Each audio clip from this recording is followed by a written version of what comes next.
Is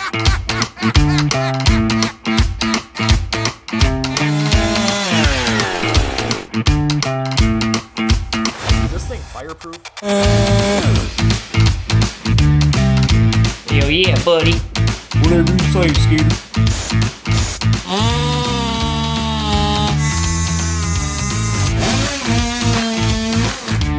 Can you believe they came in to do this?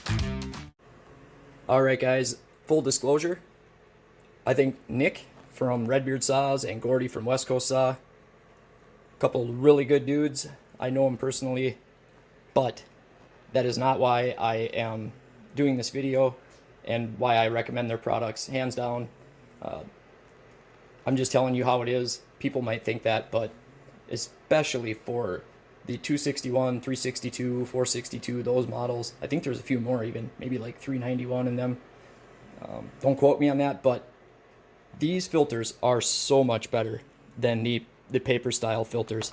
And that would be ones like these guys right here. So this is what's going to come on there. I got oil in that one because I have oil in my hand. But the stock filters that come in the steel saws are terrible. I'm sorry, you know, I love the products, you know, steel products. I love their saws, but their filters are junk. So every saw that I build that goes out of this shop has a foam filter of some kind on it. And Redbeard Saws, Westcoast Saw, it's the same filter. This is also a Westcoast Saw product. It is a stack, machined aluminum intake stack. And they call this the green weenie, but it is a UNI filter, UNI, and it goes on the 500i, and you would run it without a cover. So if you want a straight up performance, totally, you know, bulletproof system, that's not going to leak. It's on there with the hose clamp, and it's a proven filter, so that's a good option if you don't need to run with the filter cover. Those work really good. If you want to run a cover, Maxflow for the 661, 461, you know, those style saws, 500i, that's going to be your best bet, is a Maxflow. And they're a proven product. You know, I've been using them for years. They just work. So the 500i, I've had this question. My personal setup, this is a modified cover, so this would be off of a 661. I chopped up the cover because when I made this, they didn't have a 500i system. So I would just run the 500i kit now. And same filter. And I do run 2 of these. I call them sponge washers, but I run 2 of those. So the setup that I got is a little different because, again, I hacked up my stock cover and a 661 cover only because Maxflow didn't have a kit yet. But I would just run the 500i kit. And other than that, let's get into it. I will show you a couple different methods. Hopefully it's not too boring, but what can I say? It's a video literally on how to oil filters, so I don't know how I can make that exciting. I'll try, I guess, but let's get into it. The way I do this, I take the filters, I put them right in the tub of oil. I don't mess around with, you know, the aerosol stuff, spraying it on there. You know, one thing is I do a bunch of filters at a time. If, you know, with doing what I do here, I'll get a ton of filters and then I'll just do them all. And I get it that it's more of a process if you're doing, you know, just 1 saw or 2 saws. So I keep this Rubbermaid tote around, and this thing has had filter oil in it for a long time and it's never given me problems. Some people say that some of these, you know, Tupperware containers and all that if you leave petroleum products in it, that it will eat through the plastic. But I've had this tote, or this, what is it? I'm gonna see what it is.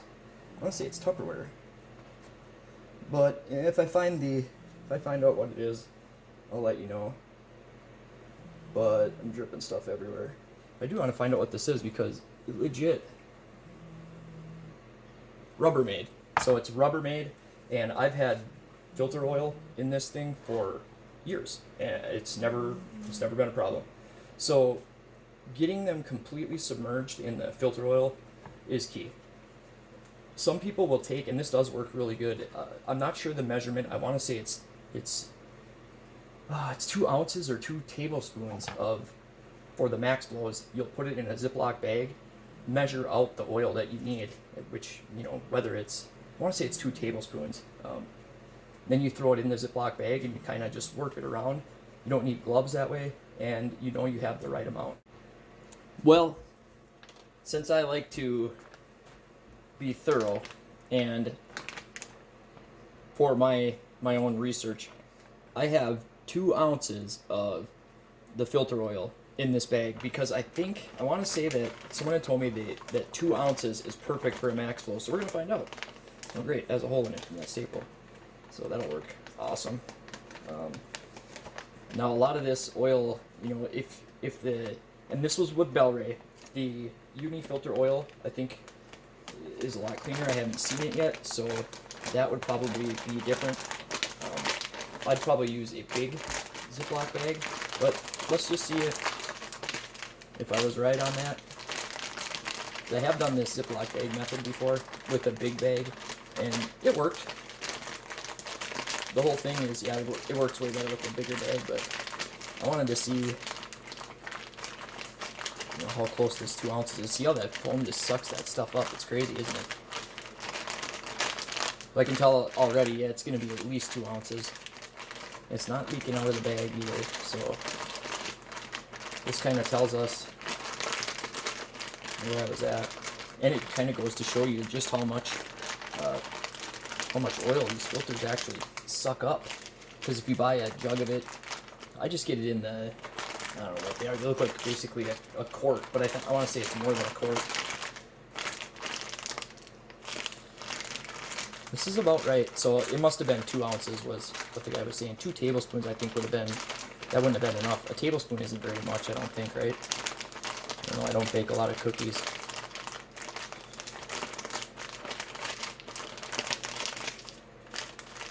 So again, a bigger bag would work a lot better. Just for time's sake, I'm going to put the old gloves back on and do the rest by hand just to see if that amount works good. See, I don't like to just say things. Definitely there's no excess, that's for sure. And again, the whole point of this would be you wouldn't have to use the gloves, and you know that you have the right amount if you're worried about over oiling, under oiling. So okay, there's none left in the bag. That's like perfect. Yep. So there you go. If I was gonna say a measurement, 100%, because see, now we're squeezing it. So that is a good tip actually that I just gave you, that someone gave me. 2 ounces of oil off the Bel-Ray, put it in a Ziploc bag, check that out. That's perfect, absolutely perfect. And I do like to flip these inside out and oil them as well. And yeah, with the little bit, I mean, that used everything in the bag, so there you go. That's actually pretty cool. 2 ounces is about the perfect amount. Again, make sure it's all in there, but I'll go through it and make sure it's good to go. But there you go. So that actually worked really good. That's a top tip for you right there, if I don't say so myself. All right, guys, we'll see ya. There's a fine line between oiling enough and over oiling. You definitely do not want to under oil these filters or miss any spots in it at all. That's why I soak them in this oil. Usually this tub is like almost full. I'm actually getting low. So I would just submerge it and then flip them inside out. These filters are ridiculously tough. So if you flip it inside out, submerge it in the oil, you know that you're getting all of the filter. And if there's going to be excess on it, it's a messy job. That's why I get these. I used to get the like nitrile shop gloves. Since the virus, you got to be careful what you say on YouTube these days. Since that, those shop gloves are so freaking expensive, and I'm one of these guys. I just blow money like it's going out of style. I don't know, money never been something that I'm not a saver or anything like that. But even I am like, dude, they're like $50 or $60 for 100 gloves, and you think like, oh, 100 gloves, that lasts a long time. It really doesn't. Get yourself $5. You get yourself some of these gloves, and you got them for life basically until you rip a hole in them. And these ones are like the tougher, fuel proof. Some of them, you got to be careful. Like some of them, the fuel will wear away at them after a while. So I'm basically just going to squeeze out all the excess. These filters are tough. And once it stops coming out, give it a good squeeze. And set it. That's why I keep the lid for this container. That's why that works so good. So the UNI filter oil, this stuff I'm messy at this. Most people wouldn't be nearly as messy as I am, but like I said, I got like probably 10 or 12 of them to do, so I just do them pretty fast. I would probably do the Ziploc bag method if I just had one or two just for personal saws. Why not? Because I feel like you waste a lot of it this way. That's another thing with the Ziploc bag is you don't waste any of it because this stuff is really sticky, and you're gonna waste what's on your gloves, like what I spilled all over. Can you see that? What I spilled on the bench? Jesus, I got it everywhere. But paper towels are a good thing to keep handy, and don't let me deter you from trying this out because I'm literally spilling all over like a 5-year-old, and if you take your time and not try to go fast, it's not going to be a problem. So then you're going to get this blue, like, marbleized look, and that's okay because now you know that you have all of the filter saturated. So there's some hard to get spots in these filters, but since I pretty much submerged it and squeezed the excess out, I know I got it all. So I'm not going to try to throw in Jacob Rogers under the bus here because he showed me that he runs way more filter oil than I thought was, I thought there's a line like, hey, you can run way too much filter oil. He basically leaves his at least like this. Probably darker, honestly. Like he basically just throws it on there like this. So I used to say that this would be too much. I'm not going to say that anymore because he had a filter that was, again, Jacob, it's all love, buddy. It's how we learn. It's how I learn. He had a filter that was caked, and he might leave in the comments what kind of filter oil he was using, but I'm going to do his method. I'm a firm believer in real world results. So I used to take a paper towel and I'd squeeze this excess oil out. So after the excess is squeezed out, I basically just kind of work it around like this now. And I'm going to use a little more oil than I used to because, hey, seeing is believing, proof's in the pudding, all that good stuff. And the one thing is if you do use way too much, you're going to come out to the shop or garage or truck or wherever you had your saw, and you're going to see that there's a giant puddle of oil because this stuff really clings into this foam and then it'll just literally drip out. So I'm going to try his method, see how this one, this is so much darker than this, you can tell a little bit. See, if you squeeze this, there's still oil coming out of that. But like I said, I used to take these things in a paper towel and basically squeeze them until it stopped coming out. Here, I'm going to do one like that. So I'll do this one the way that I used to do it. Even put one on the inside.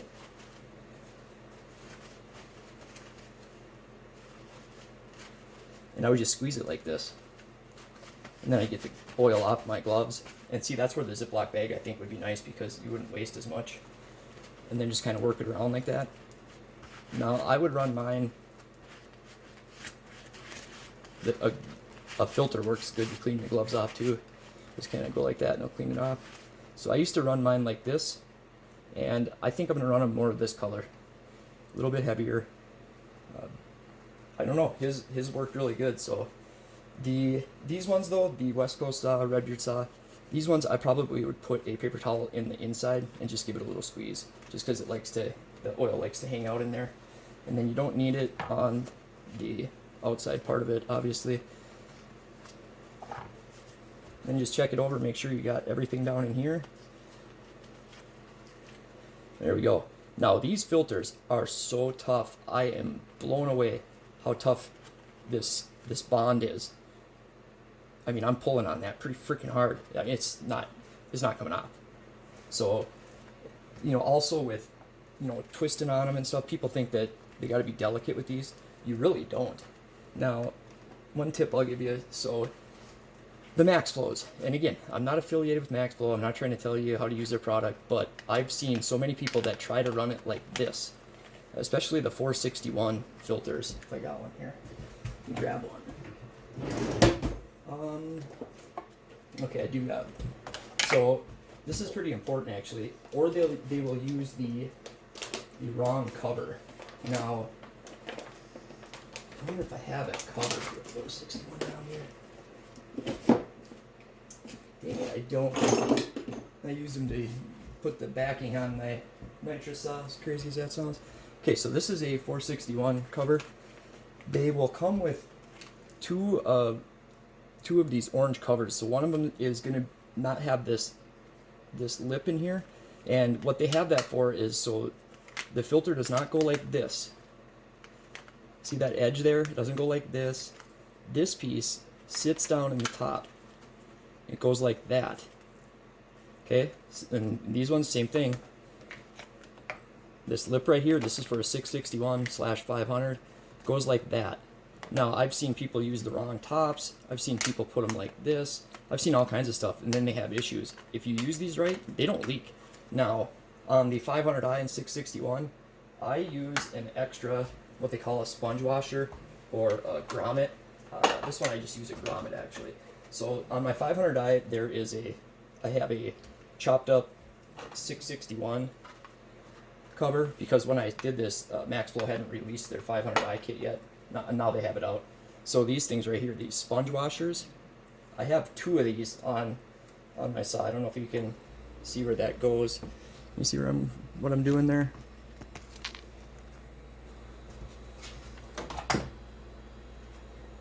So these guys right here, I use two of those, and I know that I guess Maxflow has come out with a more updated version of the 500i kit, and I would say definitely get the updated version if you can. This is what my filter looks like right now. It's still completely fine. It's sealing, but without the second sponge washer, I think people have had issues with the earlier edition. At least the cover is staying tight. I don't want to say that they leak, because, you know, I'm not trying to trash anybody's product, but just know that these cages and covers, there's a way to do this. The other cover for the 461 doesn't have this lip on it. I wish I had one right now, but I don't. But that's meant to run without a cover. So you would put this on, and then you would put the filter on. Filter just goes on, obviously, right over the top of it. They're pretty tough. You don't got to worry about ripping it. Just don't be, ridiculous with it. So it goes on like that. Make sure you have it around the bottom. I kind of give it a pull like that. So it goes like that. And then the other one is meant to, the other orange cover is meant to go over the top of it like this, and then you use the twist lock or the knob, and then you run it like this with no cover. But make sure you're using those cages right. There is directions with the Maxflows. So now, same thing on these, goes like that. I'm not actually sure if the filter is different, because a 661 filter, a 500i filter, they're the same, but the 460, 440, 461, all those filters are smaller. The OEM filter is, but I want to say that the Maxflow filters are all the same. I'm not exactly sure on that, but again, you would want to make sure that you don't have it like that. You want to have that thing all the way pulled down. And I know a lot of you already know this, but trust me, there are a lot of people that have questions on these foam filters. They've just never used them. Same thing here. Some of these Maxflow cages, they got a little bit of orange plastic dust on them. You just kind of blow it off. Same with the covers. The black covers, I like those a lot better for the 084, 661, 500i. So there we go. We got those done. This one is a Westcoast product, Westcoast Saw, and it goes on top of, I have one here, an intake stack. Okay, this is for a 500i. You can run this with one of these green weenies, comes with a hose clamp. You basically run it like this. There's a lip on this stack. These are pretty sweet. If you want performance for sure on the 500, this is the ticket. You're running it without a filter cover though. This is a open air, whatever they call that, open air filter. But it's a velocity stack, aluminum, and it worked pretty slick. So that's that deal. Send one of these to a guy, and the rest are going on saws that I have here. The uni filters, some of them have a spring. I don't use that spring. There's like a big coil spring in it, and it's just that's just how I am with it. I just don't use it. All right, let's put this back in the bag. Now cleaning. I wish I had the aerosol cleaner that I use here, because you can clean it with hot soapy water or Simple Green, Purple Power. You guys know all them cleaners, the degreaser cleaners. I have been using this. It's Maxima. I'll try to put a picture of it in the, you know what I mean? I'll just tie a picture in right here, and that way you can see what I'm talking about.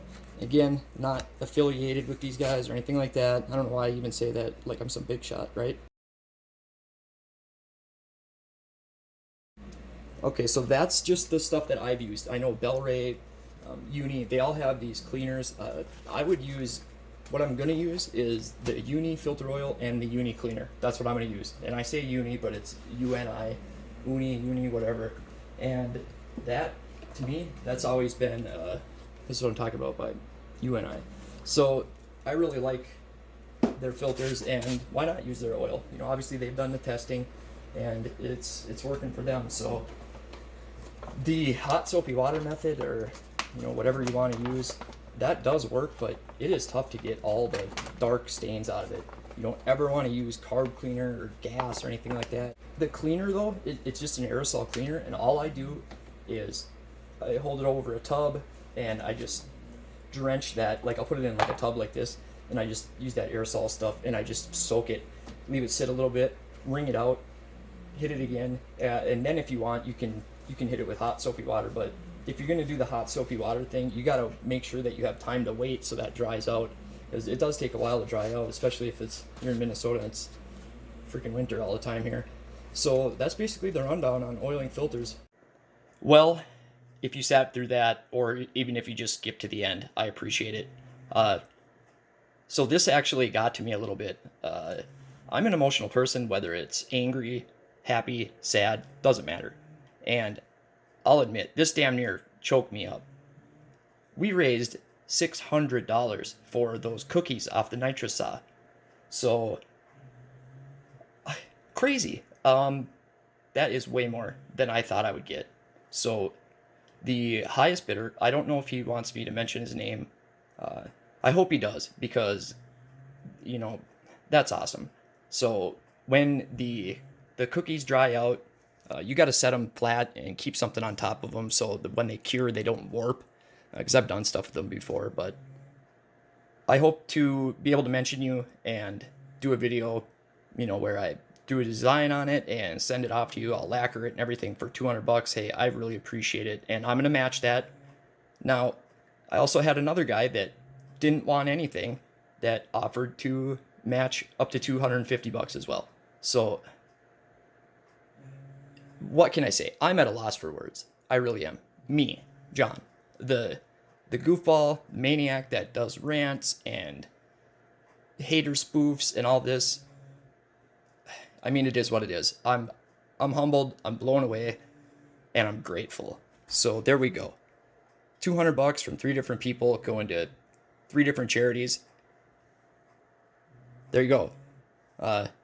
You guys can hate all you want, you haters. Go ahead. What have you done this week? All right, see you guys.